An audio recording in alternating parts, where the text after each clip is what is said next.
दोस्तों जय मसीह की। परमेश्वर हम सबको आशीष दे। आशा करता हूँ आप सब यीशु की दया से अच्छे होंगे। आज फिर एक बार मैं आपका यीशु की कलीसिया में स्वागत करता हूँ। दोस्तों परमेश्वर का धन्यवाद हो कि इस YouTube चैनल के माध्यम से मैं परमेश्वर के वचन को और उसके काम को बढ़ा रहा हूँ और आप सब इन वीडियो को पसंद भी कर रहे हैं। इसीलिए इस चैनल के 45,000 सब्सक्राइबर हो चुके हैं और आप सब सिर्फ एक सब्सक्राइबर नहीं हो, मसीह में मेरे भाई और बहन हो। तो अगर आपने इस चैनल को सब्सक्राइब नहीं किया है तो आप अभी इस चैनल को सब्सक्राइब जरूर करें और इस वीडियो को एक लाइक अभी करें। और जो कोई भी आपको लगता है कि उसके ऊपर कर्ज है, उसके ऊपर लोन है, आप अभी उसको इस वीडियो को शेयर करें और अपने दोस्तों को अपने व्हाट्सएप ग्रुप के ऊपर भी इस वीडियो को शेयर करें। दोस्तों आजकल कर्ज में आना बिल्कुल आम सी बात हो गई है, लेकिन कर्ज या लोन ये एक श्राप होते हैं जिनको शैतान हमारे लालच या मजबूरी की वजह से हमारे ऊपर लेके आता है और फिर हम उसमें फंसते ही चले जाते हैं। मेरे चैनल पे और ग्रुप में बहुत कमेंट ऐसी आती हैं, वो कहते हैं कि हमारे ऊपर कर्ज है जिसको हम नहीं चुका पा रहे हैं, प्लीज पास्टर प्रेयर कीजिए। आजकल लोन और कर्ज लेना इतना आसान हो गया है कि आप झूठ बोल के भी लोन ले सकते हो।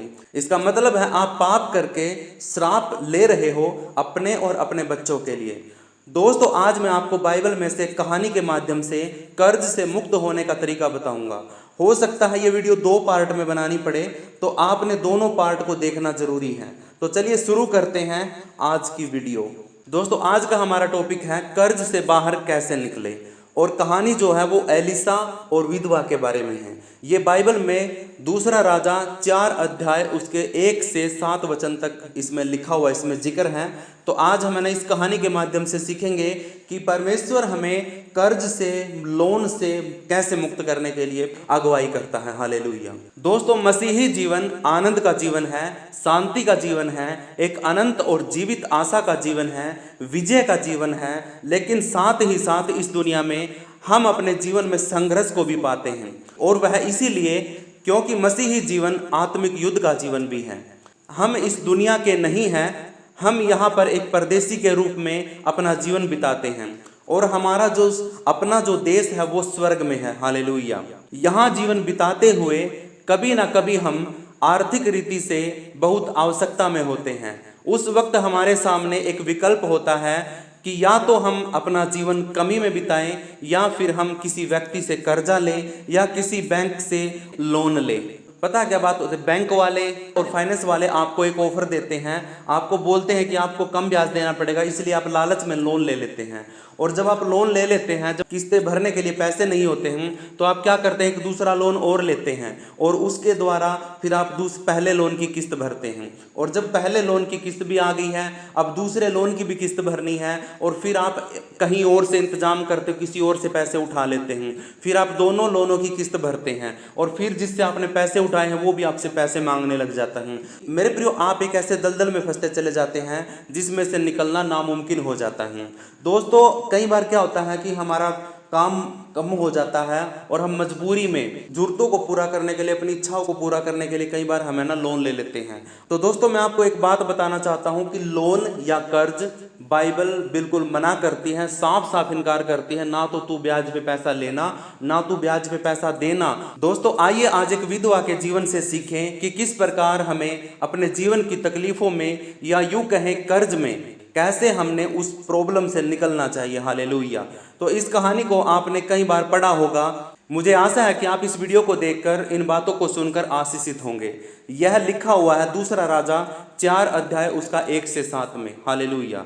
यहाँ हम एक विधवा की कहानी देखेंगे कि कैसे उसके जीवन में आशीष पहुंची। ये एक विधवा औरत है, इसके पति ने किसी से कर्ज पे पैसे ले रखे थे और जब इसका पति मर गया तो इसके पास इनकम का कोई साधन नहीं रहा। लेकिन जो कर्जदार था वो इसको घर पे बार बार आके टॉर्चर करता था, परेशान करता था। वो कहता था कि या तो मुझे मेरे पैसे चुका दे वरना मैं तेरे दोनों बच्चों को दास बना के लेके चला जाऊंगा। लेकिन ये है ना, किसके सामने बैठती है, किससे बताती है? ये परमेश्वर के दास को अपनी प्रॉब्लम को बताती है, जिसका नाम है एलिसा।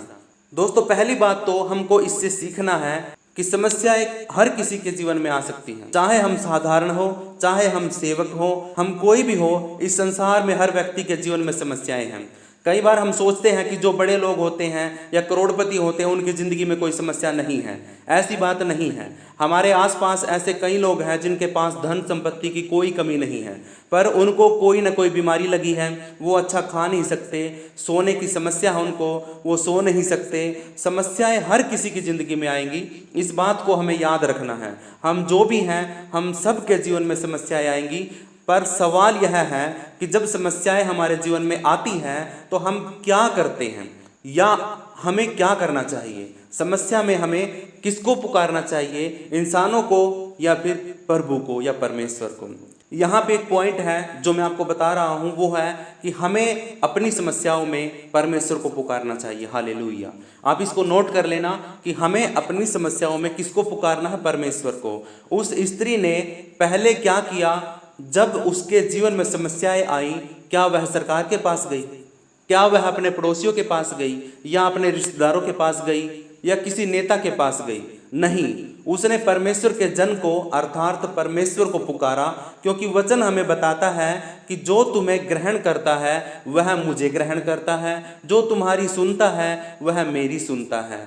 यहाँ पे इस वचन का कहने का मतलब है कि परमेश्वर ने अपने चेलों को, अपने दासों को ये बात कह रखी थी कि वो कहता है कि जो कोई मेरे दासों की सुनता है वो मेरी सुनता है, जो कोई मेरे दासों को ग्रहण करता है वो मुझे ग्रहण करता है। हालेलुया। हो सकता है आपके परिवार में समस्याएं होंगी, आप दुनिया को पुकारने से पहले परमेश्वर को पुकारिए। ये बात लिख लें कि दुनिया में लोगों को पुकारने से पहले, लोगों को पूछने से पहले आप परमेश्वर के पास आइए। आप जिस भी समस्या में हैं परमेश्वर को पुकारिए। तो पहली बात हम सीखते हैं कि हमें अपनी समस्या में सबसे पहले परमेश्वर को पुकारना चाहिए। हालेलुया। हो सकता है कि आप कर्ज में हो, बीमारी में हो, आप किसी को मदद के लिए बुलाने से पहले खुद परमेश्वर को पुकारिए। यही तो मसीहत में एक खूबी है कि हम अपनी बातों को प्रार्थना के द्वारा प्रभु के सामने कभी भी बता सकते हैं। क्योंकि प्रार्थना क्या है? प्रार्थना एक बातचीत है। हम परमेश्वर से कभी भी बात कर सकते हैं। हमें परमेश्वर को पुकारने के लिए किसी सहारे की जरूरत नहीं है। एक बच्चा जब अपने माता पिता के पास जाता है तो क्या वह किसी से पूछ कर जाता है कि मुझे मम्मी के पास जाना है, मुझे पापा के पास जाना है? वह कभी भी जा सकता है। दूसरी बात जो हम इस कहानी से सीख सकते हैं वह है कर्ज हमें गुलाम बनाता है। हालेलुया। दूसरा पॉइंट हमारा क्या है? कर्ज हमें गुलाम बना देता है। अब यह गुलामी कैसी है? अब इस औरत ने जिसका कर्जा देना था, वो कर्जा लेने वाला आदमी इसके घर पे बार बार आता था और इसको टॉर्चर करता था। कहता था कि मैं तेरे दोनों बच्चों को गुलाम बनाने के लिए ले जाऊंगा, या तो तू मेरा पैसा भर दे या फिर मैं तेरे बच्चों को बेच दूंगा और फिर अपना कर्जा चुकाऊंगा। हालेलुया। आज हमारे देश में भी ऐसी बहुत सारी घटनाएं होती हैं। कई लोग कर्ज के कारण से अपने बच्चों की बिक्री कर देते हैं या फिर अपनी भूमि बेच देते हैं। कई मजदूर बने हुए हैं, गुलाम बने हुए हैं। ऐसे प्रकार के कर्जों से हमें बचने की बहुत ही जरूरत है, बहुत आवश्यकता है, क्योंकि परमेश्वर का वचन भी हमें प्रेरित करता है कि प्रेम को छोड़ और किसी दूसरी बात के कर्जदार ना हो। हालेलुया। हमें सिर्फ प्रेम के कर्जदार होना है। अगर कोई हमसे प्रेम करता तो हमें भी उससे प्रेम करना है। हालेलुया। हमें किसी से पैसे की उधारी, कर्ज, लोन ये चीज़ें नहीं करनी है, वरना हम गुलामी में चले जाएंगे। हालेलुया। ये लिखा हुआ है रोमियो की पुस्तक 13 अध्याय उसका 8 वचन में। याद रखिए, कर्ज लेना भी एक श्राप है। परमेश्वर का वचन कहता है यदि हम परमेश्वर के वचन का पालन करेंगे तो हम किसी से उधार लेने वाले नहीं बल्कि उधार देने वाले बनेंगे। हालेलुया। हालांकि कोई भी कर्ज लेना नहीं चाहता, क्योंकि कर्ज हमें गुलाम बनाता है। मान लीजिए कि आपका किसी दुकान में कुछ उधार है, आप उधर से जाएंगे तो दुकान वाला आपको बार बार आवाज देता रहेगा, आपसे बोलेगा कि मेरा पैसा दे, फिर आप उधर से जाना बंद कर दोगे। दुकानदार रास्ते में दिखाई दिया तो आप रास्ता बदल जाएंगे। अच्छा नहीं लगता। ये सारी बातें क्या है? अच्छी नहीं लगती। मैंने ऐसे कई मामले देखे हैं कि कर्जदार को कई जगह जलील होना पड़ता है, या आजकल तो कर्जदार फोन कॉल उठाने से भी कतराते हैं। क्यों? क्योंकि कर्जा जो देना है। आजकल तो लोग ट्रू कॉलर से जान लेते हैं कि फोन किसका आ रहा है। यह बिल्कुल भी अच्छा आचरण नहीं है, क्योंकि कर्जा हमें गुलाम बनाता है। इससे बचने में ही फायदा है। इस विधवा औरत के साथ भी ऐसा ही हुआ। पति मर गया और जिसका कर्ज चुकाना है वह उनके बच्चों को गुलाम बनाने के लिए ले जा रहा है। हालेलुया। गुलाम का एक और कारण भी है, बचत ना करना।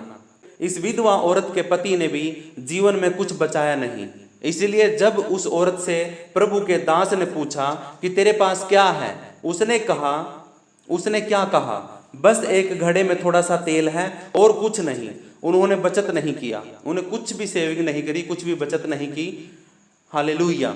हो सकता है कि आप सोचने लगे कि हमें धन के रूप में तो किसी से कर्जा नहीं लिया है। आप ऐसा हो सकता है कि आपने किसी से पैसा ना लिया हो। मेरे प्रिय, हो सकता है कि कभी आपने किसी से कोई पुस्तक ले ली हो और आपने उस पुस्तक को उसको वापस लौटाया ना हो, वह भी कर्ज है। हो सकता है कि आपने कुछ भी चीज किसी से ले ली हो और लौटाई ना हो, तो वो भी कर्ज है। हमेशा याद रखिए, कर्जे में रहना यानी कि श्राप में रहना, गुलामी में रहना। व्यवस्था विवरण की पुस्तक में हमें परमेश्वर ने बहुत से श्रापों से बचाने के लिए उसके बारे में बताया है। आप व्यवस्था विवरण की पुस्तक को पढ़ सकते हैं। आइए हम अपना दूसरा पॉइंट पढ़ते हैं, जिसमें लिखा है जो कुछ भी आपके पास है उसे परमेश्वर को सौंप दो। हालेलुया। अब आपके पास जो कुछ भी है आप उसको परमेश्वर के हाथों में सौंप दो। क्या है आपके पास जो आप ईश्वर को दे सकते हैं? आपके पास जो कुछ भी है वह सब परमेश्वर का दिया हुआ है। भजन संहिता 24 अध्याय उसका 1 में लिखा, यानी कि हम भी परमेश्वर के हैं, हमारी जिंदगी परमेश्वर की दी हुई है, हमारी सांसें उसके अनुग्रह से चलती है, हमारी योग्यताएं भी उसी की दी हुई हैं। इसलिए एक मसीही व्यक्ति परमेश्वर का हर बात के लिए धन्यवाद देता है। इसलिए परमेश्वर के लोग अपनी धन संपत्ति में से भी पहला स्थान परमेश्वर को देते हैं, क्योंकि वह परमेश्वर का है। हालेलुया। एलिसा ने उस विधवा से यही पूछा था कि तेरे पास क्या है, और उसने बड़ी ईमानदारी से जवाब दिया कि एक हांडी में थोड़ा सा तेल है। हर व्यक्ति के पास कुछ ना कुछ जरूर है देने के लिए। और अब इस कहानी के अंदर हम अगली बात जो सीखते हैं वो यह है, एलिसा ने उस विधवा औरत से कहा कि तू खुद भी और अपने बच्चों के साथ भी अपने पड़ोस में जा, और जितने भी खाली बर्तन तुम्हारे घर में हैं और जितने खाली बर्तन तुम्हारे आस पड़ोस में से तुम ला सकते हो, उन खाली बर्तनों को ला के अपने कमरे में रखो। हालेलुया। और जितना तेल तुम्हारे पास है उन बर्तनों में उंडेलना शुरू करो। हालेलुया। उसने इतना ही कहा था कि पड़ोसियों से खाली बर्तन ले आना। वह विधवा औरत यह नहीं जानती थी कि क्या होगा क्या नहीं होगा, पर उसके काम करने के तरीके से लगता है कि वो आज्ञाकारी महिला है और विश्वास योग्य महिला है। तो अगली बात हम सीखते हैं, अगला पॉइंट हमारा ये है, हमें अपने पड़ोसियों से अच्छा रिश्ता बनाए रखना है। हालेलुया। अब जो बर्तन वो पड़ोसियों से लेके आई थी, हो सकता है पड़ोसी उसको मना कर देते, लेकिन उसका रिश्ता वो अपने पड़ोसियों के साथ, अपने रिश्तेदारों के साथ बहुत ही अच्छा था, इसलिए उसके पड़ोसियों ने उसको वो बर्तन दे दिए। हालेलुया। तकलीफ के समय दूर का भाई आपकी मदद करने के लिए नहीं आएगा, आपके सगे संबंधी नहीं आएंगे, क्योंकि उन्हें समय पर आने के लिए काफी समय लग जाएगा। उस वक्त आपका पड़ोसी ही आपके काम आएगा। प्रेम करने वाला पड़ोसी दूर रहने वाले भाई से कहीं उत्तम है। नीति वचन 27 अध्याय उसका 10 में लिखा है। प्रभु यीशु मसीह ने भी कहा कि अपने पड़ोसी से अपने समान प्रेम रखो। मरकुस की पुस्तक 12 अध्याय उसका 31 में लिखा है। इस औरत ने अपने पड़ोसियों के साथ अच्छा रिश्ता बनाया था, इसी कारण इसके पड़ोसियों ने इसको बर्तन दे दिए और यह खाली बर्तन लेकर आ गई। जब बर्तन लेकर आई, अब कमरे में पूरे बर्तन भरे हुए हैं। इधर इनके छोटी सी हांडी में तेल है, अब इसे इन बर्तनों में डालना है। यहां हम इस औरत के विश्वास को देख सकते हैं। हालेलुया। आप खुद सोच के देखना कि जब भी आपके पास 1 लीटर तेल है और किसी ने आपको बोला कि पूरे कमरे के अंदर है ना सारे खाली बर्तन, बड़े बड़े ड्राम, मटके, हांडी, जो कुछ भी तुम्हें मिला तुम लेके आओ, एक कमरे में रखो, और तुम्हारे पास सिर्फ 1 लीटर तेल है, और आपको बोला जाए कि इस 1 लीटर तेल को आप इस हांडी में, इस टब में, इस खाली बर्तन में डालना शुरू करो। आप क्या सोचोगे कि ये मूर्ख आदमी है, ये कैसे हो सकता है? 1 लीटर तेल को मैं इसमें डाल दूंगी तो इसकी तली में ही लग जाएगा। हालेलुया। लेकिन ये कहीं ना कहीं विश्वास योग्य थी, इसको परमेश्वर पर भरोसा था, इसको परमेश्वर के दास पर भी भरोसा था। हालेलुया। यहाँ पे अगले पॉइंट में हम सीखते हैं कि हमें विश्वास में कदम बढ़ाना है। हालेलुया। हमें विश्वास में मजबूत रहना है। जब हम परमेश्वर के चमत्कार को, अद्भुत कामों को देखना चाहते हैं तो हमें विश्वास करना बहुत जरूरी है। नामुमकिन चीजों के ऊपर हमें विश्वास करना पड़ेगा। हालेलुया। अगर हम साइंस को परे करके परमेश्वर के अद्भुत कार्य पर विश्वास करेंगे तो परमेश्वर अद्भुत कार्य करेगा। हालेलुया। अगर हम अपनी बुद्धि को परे रख के अगर हम परमेश्वर की बातों पर विश्वास करेंगे, जो नामुमकिन सी दिखती हैं, जो इम्पॉसिबल होती है, उनको हम पॉसिबल होता हुआ देख सकते हैं। लेकिन उससे पहले हमें उस बात पर विश्वास करना पड़ेगा। हमारा पहला कदम विश्वास का ही होना चाहिए। हालेलुया। विश्वास क्या होता है? विश्वास वो होता है कि जिन बातों को हम सोचते हैं और हम विश्वास कर लेते हैं कि भाई वो हैं, हालेलुया। और जो चीज़ हमने देखी ही नहीं है और हम ये प्रमाणित कर लेते हैं, ये विश्वास कर लेते हैं कि हाँ वो है। हालेलुया। ये बात इब्रानियों की पुस्तक 11 अध्याय उसके पहले वचन में लिखी है। इस औरत को विश्वास करना था कि जब मैं बर्तनों में तेल डालूंगी तो तेल गिरना बंद नहीं होगा। हालेलुया। बल्कि सभी बर्तन भर जाएंगे। और ऐसा करके सभी बर्तन भरते गए और वह अपने बेटों को कहती कि बर्तन लाओ और बर्तन लाओ। देखते ही देखते सभी बर्तन भर गए और जब सारे बर्तन भर गए तब तेल गिरना बंद हो गया, क्योंकि परमेश्वर की आशीष व्यर्थ नहीं जाती है। हालेलुया। ये ऐसा नहीं है कि आपके पास बर्तन नहीं है और उसमें से तेल गिरता ही रहे, गिरता रहे, गिरता नहीं। जैसे ही खाली बर्तन जितने थे सारे भर गए, तभी वो उस मटके के अंदर से, उस हांडी के अंदर से तेल गिरना बंद हो गया। हालेलुया। जैसे प्रभु यीशु मसीह ने 5 रोटियों से और 2 मछलियों से 20,000 लोगों को खाना खिला दिया था, उन 5 रोटियों में से बढ़ने लग गई, बढ़ बढ़ के वो बहुत ज़्यादा रोटियां हो गई, और उन 2 मछलियों में से वो बढ़ने लग गई और बढ़ बढ़ के बहुत ज़्यादा हो गई। ऐसे ही इस हांडी के अंदर से तेल बढ़ता गया, बढ़ता गया, बढ़ता गया, और सारे खाली बर्तन भरते चले गए। हालेलुया। क्योंकि परमेश्वर की आशीष कभी व्यर्थ नहीं जाती। ध्यान देने की बात है, चमत्कार तभी हुआ था जब उन्होंने विश्वास में कदम उठाया था। हालेलुया। अगर वो पहले से ही शक में आ जाती, शक करने बैठ जाती कि भाई 1 लीटर तेल के अंदर से मैं इतने सारे खाली बर्तनों को कैसे भरूंगी। जब एलिशा ने उसको बोला कि तेरे पास क्या है, उसने कहा कि मेरे पास 1 लीटर तेल है, बस वो ही थोड़ा बचा हुआ है। तो उसने कहा कि तू ऐसा कर, उस 1 लीटर तेल को ले और अपने घर के अंदर के जितने खाली बर्तन हैं और अपने पड़ोस के अंदर से जितने खाली बर्तन हैं सबको इकट्ठा कर और उनमें तेल डालना शुरू कर। अब वो उसकी बात पर विश्वास नहीं करती तो उसको बेवकूफ़ समझ के उसको बोलती कि क्या मजाक है। हालेलुया। मजाक क्यों कर रहे हो। अब वो ये बोल सकती थी उसको कि 1 लीटर तेल के द्वारा इतने सारे खाली बर्तन कैसे भरेंगे, लेकिन कहीं ना कहीं उसको परमेश्वर पर विश्वास था। सबसे पहला कदम ही हमारा विश्वास का होना चाहिए। हालेलुया। अब अगला पॉइंट हमारा है कि परमेश्वर की देने की अक्षमता हमारी लेने की अक्षमता से बढ़कर है। हालेलुया। अरे हम है ना सोच भी नहीं सकते कि परमेश्वर हमें कितना दे सकता है। हालेलुया। हमारी अक्षमता, हमारी कैपेसिटी से बढ़कर परमेश्वर हमें दे सकता है। हालेलुया। और अद्भुत तरीके से दे सकता है। ये नहीं है कि जैसा हम सोचते हैं वैसा ही कर देगा। वो परमेश्वर हमारी सोच से परे चलता है। हालेलुया। उसकी सोच हमारी सोच से बहुत बड़ी है। हालेलुया। हमेशा याद रखिए कि परमेश्वर की अक्षमता हमारी क्षमता से कहीं अधिक है। पतरस ने कहा कि प्रभु हमने सारी रात मछली पकड़ने की कोशिश की पर कुछ नहीं मिला। तब प्रभु यीशु मसीह ने उसे कहा कि चल अभी मछली पकड़ने को जाते हैं। वचन हमें बताता है कि पतरस ने इतनी मछलियां पकड़ी कि उनका जाल फटने लग गया, उनकी किश्ती डूबने लग गई थी। हालेलुया। लूका की पुस्तक 5 अध्याय उसका 1 से 11 वचन में यह बात लिखी हुई है। हालेलुया। बहुत बार हम भी उस परमेश्वर को सीमित कर देते हैं कि वो सिर्फ इतना ही कर सकता है, या हम उसे बहुत छोटा समझने लग जाते हैं कि परमेश्वर हमारा बुखार ठीक कर दे। हालेलुया। अरे वो कैंसर को ठीक कर सकता, क्या तुम्हारे बुखार को नहीं ठीक कर सकता?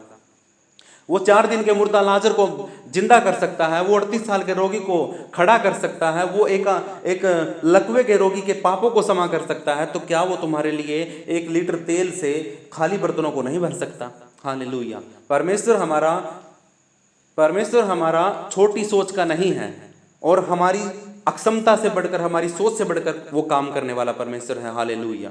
प्रभु अद्भुत रीति से काम करता है, इसलिए हमें उस पर विश्वास करने की जरूरत है। और परमेश्वर का वचन भी हमें उत्साहित करता है कि विश्वास के बिना परमेश्वर को प्रसन्न करना असंभव बात है। परमेश्वर के पास आने वाले को यह विश्वास करना चाहिए कि परमेश्वर है और अपने खोजने वालों को फल देता है। यह वचन लिखा है इब्रानियों की पुस्तक 11 अध्याय उसका 6 वचन। हालेलुया। जब इस औरत के घर में सभी बर्तन भर गए तो तेल गिरना भी बंद हो गया, क्योंकि परमेश्वर की आशीष व्यर्थ नहीं जाती है। तब उसने क्या किया, वह फिर प्रभु के दास के पास गई कि अब क्या करूं। तब प्रभु के दास ने कहा कि जा इसे बेच करके अपना कर्जा चुका दे और जो बच जाएगा उससे अपना जीवन निर्वाह करना, अपना जीवन चलाना। परमेश्वर ने इस औरत को इतना दिया कि इसका कर्जा भी चुकता हो गया और उसके जीने के लिए सारी चीजों की जरूरत भी पूरी हो गई। हालेलुया। यहाँ पे एक बात गौर करने की मेरे प्रियो, मैं आपको बताता हूँ परमेश्वर हमें ये बात सिखाता है। याद रखिए परमेश्वर हमारी जरूरतों को पूरा करता है, हमारी इच्छाओं को नहीं, हमारी लालसाओं को नहीं, हमारे लालच को नहीं। हालेलुया। परमेश्वर के लोगों, अगर इस औरत के अंदर विश्वास था तो परमेश्वर ने इसके लिए तेल बढ़ा दिया। अगर ये लालच करती कि भाई मेरे इतने बर्तन से कुछ नहीं होगा, मैं और लेके आती हूँ, मैं और लेके आता हूँ, दूर दूर से बर्तनों को लेके आती हूँ और भी भरूंगी। अगर उसके अंदर ये लालच होता तो परमेश्वर शायद उसके लिए कोई चमत्कार नहीं करता। लेकिन जितना उसके पास था, जितना वो ले सकती थी खाली बर्तन, उन खाली बर्तनों के अंदर ही परमेश्वर ने भर दिया। हालेलुया। तो परमेश्वर का वचन कहता है, याद रखिए, परमेश्वर हमारी नीड को पूरी करने का वादा करता है, हमारी ग्रीड को नहीं। ग्रीड होती है हमारा लालच। परमेश्वर हमारी लालच को, लालसा को पूरा करने के लिए नहीं, बल्कि हमारी जरूरतों को पूरा करने के लिए तैयार रहता है। हालेलुया। वह हमारी आवश्यकताओं को जानता है। और प्रभु यीशु ने हमें प्रार्थना करना भी सिखाया है कि हमें आज की रोटी दे। ये कहता है ना कि हे पिता, हमें आज की रोटी दे, कल की चिंता ना कर, क्योंकि कल का दिन अपनी चिंता आप ही कर लेगा। हालेलुया। अब एक अगला पॉइंट हमारा है, हमें काम भी करना जरूरी है। हालेलुया। हमें सारी चीज़ों के लिए परमेश्वर पर निर्भर नहीं रहना है, हमें काम भी करना है, क्योंकि परमेश्वर हमारे काम में बरकत देगा। हालेलुया। अगर परमेश्वर उस औरत को वहीं पे बिठा के तेल बढ़ा सकता था, उसके खाली बर्तनों को ही, लेकिन मेरे परमेश्वर के लोगों, वह औरत ने अपने पड़ोसियों से भी बर्तन लेके आई। वो उठी है, दौड़ी है, बच्चों को भी उठाया है, उसने काम किया, उसने मेहनत की है, बर्तनों को उठा उठा के लेके आई है, अपने पड़ोसियों के घर पे जाके उनको बताया है कि कुछ अद्भुत होने वाला है, मुझे तुम्हारे घर के अंदर से खाली बर्तन चाहिए हैं। अब लोग भी सोच रहे होंगे कि खाली बर्तन क्यों लेके जा रही हैं। हालेलुया। ऐसा क्या हो गया कि खाली बर्तनों की जरूरत पड़ गई, इसको सारे ही लेके जा रही है। लोगों के मन में ये बात आई होगी। लेकिन मेरे प्रियो, वो काम भी करती है, उसने मेहनत भी की है, तभी जाके परमेश्वर ने उसको, उसके काम की मेहनत का फल उसको दिया है। हालेलुया। विश्वास के द्वारा अद्भुत काम हुए, चमत्कार हुए, लेकिन उसकी काम के द्वारा, उसकी मेहनत के द्वारा वो आशीषित हुई। हालेलुया। कर्म बिना विश्वास का कोई लाभ नहीं है। लिखा है याकूब की पुस्तक 2 अध्याय उसका 14 और 26 वचन में। वचन हमें यह भी बताता है कि जो काम ना करे वह खाने भी ना पाए। यह लिखा 2 थिस्सलुनीकियों और 3 अध्याय उसका 10 वचन में। उत्पत्ति में जब परमेश्वर ने मानव की रचना की थी और उनको अदन के बगीचे में रखा था, तो उनको काम करने के और बगीचे की रक्षा करने के लिए वहां पे रखा था। हालेलुया। ये वचन लिखा उत्पत्ति की पुस्तक 2 अध्याय उसका 15 वचन में। हालेलुया। तो मेरे प्रियो, आशा करता हूं आपको इस कहानी के माध्यम से कुछ बातें और कुछ गहरी बातें आपको समझ में आई होंगी। तो इसलिए मेरे प्रियो, अपने विश्वास को बनाए रखें, परमेश्वर की किसी भी बात के ऊपर शक ना करें। परमेश्वर वो कर सकता है जो आप सोच भी नहीं सकते। आइए परमेश्वर का धन्यवाद करते हैं, उसके किए हुए कामों के लिए परमेश्वर का धन्यवाद करते हैं। हम छोटी सी प्रार्थना करते हैं। हमारे उद्धारकर्ता, मुक्तिदाता, हमारे दयालु परमेश्वर, हम आपका धन्यवाद करते हैं आज के दिन के लिए, आज के समय के लिए। पवित्र परमेश्वर, सेनाओं के यहोवा खुदावन, तू अद्भुत कामों को करने वाला है, तू नामुमकिन कामों को कर देता है। परमेश्वर, ये कर्जे का, जो लोन का जो हमारे ऊपर श्राप आता है पिता, हम यीशु मसीह के नाम से इस कर्ज को और इस श्राप को प्रभु यीशु मसीह के नाम से हम तोड़ देते हैं। खुदा, तू हमें काम करने के लिए काम दे, कि ताकि हम अपने काम में जाएं और खुदा वहाँ पे मेहनत करके और परमेश्वर उस लोन को और उस कर्ज को उतार सके। हालेलुया। ये मेहनत के ऊपर, काम के ऊपर आशीष तू देगा पिता परमेश्वर। लेकिन खुदावन, हम विश्वास करते हैं कि तू अद्भुत काम करने वाला है परमेश्वर। काम तो तू हमसे थोड़ा करवाएगा, लेकिन आशीष और बरकत और अद्भुत कामों के द्वारा परमेश्वर तू हमारा सारा कर्जा चुकता करवा देगा। हालेलुया। तू परमेश्वर मनों को बदलने वाला है। तू जिसने कर्ज दिया है, जिसने लोन दिया है, तू उसके मन को बदल सकता है परमेश्वर। हो सकता है कि वो कर्ज देने वाला वो ब्याज को माफ कर दे।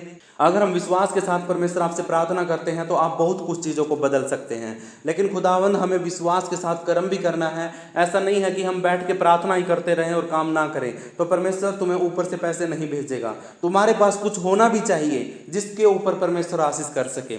अगर आप नहीं कमाओगे, नहीं काम करोगे, तो आपकी कमाई के ऊपर बरकत परमेश्वर कहाँ से देगा। हालेलुया। इसलिए कुछ काम करके, मेहनत करके पैसा इकट्ठा करना शुरू करो और फिर उसके ऊपर प्रार्थना करो कि परमेश्वर मेरा कर्ज उतर जाए। तो जो आपके पास है परमेश्वर उसको बढ़ाएगा और आप अपने कर्जे से आज़ाद हो जाओगे। ये मेरे प्रियो, आपका श्राप नहीं, आपके बच्चों के ऊपर भी जाता है, आपके बच्चों के ऊपर भी ये श्राप जाता है। इसीलिए कभी भी किसी भी लालच में आकर, किसी की बहकाई में आकर कभी भी लोन या कर्जन मत लेना, क्योंकि ये एक आप श्राप को खरीद रहे हैं। बैंक आपको लालच देके, आपका जबरदस्ती से या फिर आपको किसी तरीके का लालच देके आपको लोन दे देगा।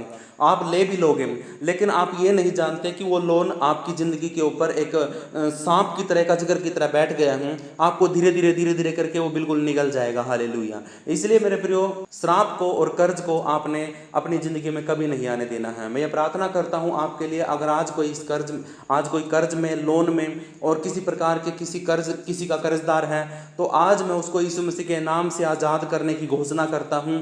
परमेश्वर वो अगर थोड़ा कमाता है तो थोड़े पर आशीष दे के उसको बढ़ा दे। हालेलुया। उस विधवा औरत के पास सिर्फ 1 लीटर तेल था और तूने परमेश्वर सारे खाली बर्तनों को भर दिया। क्या हम अगर 500 रुपये कमा के लेके आते हैं अपने घर पे, तो क्या तू 500 रुपये को 5000 नहीं कर सकता है मेरे परमेश्वर। लेकिन ये तब होगा जब हम विश्वास करके उन 500 रुपये को और ऐसी जगह पे डालेंगे जहाँ पे वो 5000 बनने के लिए हम देखना चाहते हैं। हालेलुया। ऐसे सेविंग में अगर हम उसको सोचे कि ये 5 नहीं, ये 5000 हैं, तो परमेश्वर उनको 5000 ही कर देगा। हालेलुया। ये विश्वास की बात, आपका कदम विश्वास के साथ उठना चाहिए। हालेलुया। तो परमेश्वर के लोगों, अपने आप को आज़ाद करो यीशु मसीह के नाम में, और हर एक बंधन से आज़ाद करो, क्योंकि परमेश्वर आपको छुड़ाना चाहता है। वो आपको कर्जे में और लोन में नहीं देखना चाहता है। हालेलुया। अपने ऊपर के सारे कर्जों और लोनों का जो श्राप और जो परमेश्वर जो बोझ हमारे ऊपर है, हम सारा उतार देते हैं यीशु मसीह के नाम से। ये प्रार्थना हम हमारे उद्धारकर्ता मुक्तिदाता प्रभु यीशु मसीह के सामर्थ्य नाम से मांगते हैं। सुन और कबूल कर परमेश्वर। प्रार्थना सुनने के लिए तेरा धन्यवाद, और हमारे कर्ज को हमारे ऊपर से हटाने के लिए तेरा धन्यवाद। उद्धारकर्ता मुक्तिदाता प्रभु यीशु मसीह के सामर्थ्य नाम से ये प्रार्थना मांगता हूँ। सुन और कबूल कर। हालेलुया। सब बोले आमीन। और मेरे प्रियो, इस वीडियो को लाइक जरूर करें और इस वीडियो को शेयर जरूर करें और चैनल को सब्सक्राइब जरूर करें। परमेश्वर आपको बहुत बहुत बहुत बहुत आशीष देगा। परमेश्वर आप सबको आशीष दे। सबको जय मसीह की।